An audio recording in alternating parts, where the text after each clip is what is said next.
Welcome back. The second Republican presidential debate is on tonight on Fox Business. Wisconsin Congressman and chairman of the Select Committee on China, Mike Gallagher, is calling on the candidates to make China a key issue.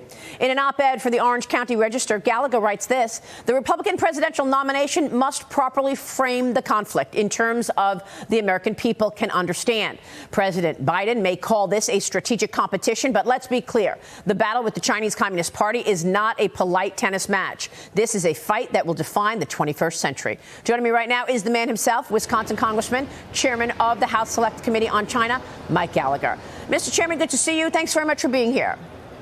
Happy to be with you. So Nikki Haley was good on China when she was the UN ambassador. Do you think the candidates up there understand the issues that you're referring to? I think there's a shared view that our top geopolitical threat is China, and a contrast implicitly with the Biden administration, which views our top geopolitical threat to be climate change. But beyond that, we haven't really gotten into the differences. I know there are different views on that stage on key issues like how and whether we should defend Taiwan, how we should put controls on outbound capital flows to China, and whether and how we should ban TikTok. So I think it's fair for the moderators to get into that issue.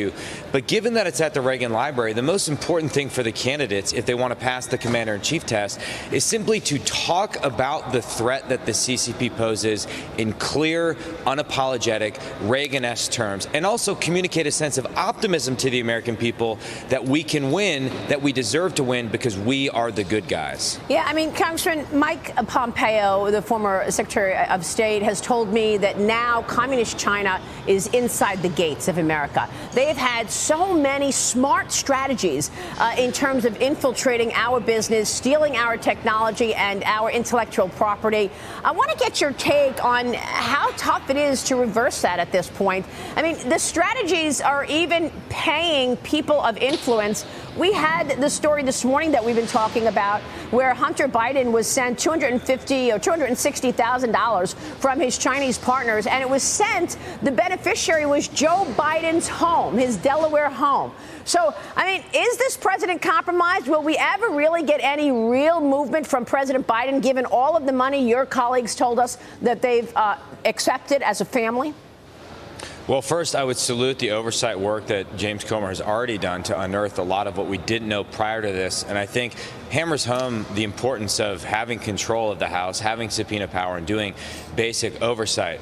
Will there ever be justice? It's important to understand how weak the laws we have in this area are, and these laws must be reformed. Particularly our Foreign Agent Registration Act laws are rife with loopholes, and they're constantly exploited by foreign powers, especially China, in order to corrupt our domestic institutions. So one thing we need to do in this Congress is to reform our Foreign Agent Registration Act laws before it's too late, before the CCP continues to weaponize the D.C. swamp against us. As for the broader problem, whether they're inside the gates, Pompeo is right, but we have no choice but to protect our domestic institutions before it's too late, because if they continue to corrupt those institutions, if they continue to gain coercive economic leverage over us, everyone's going to be forced to act like the NBA or Hollywood and afraid to anger China because of the economic power that they have.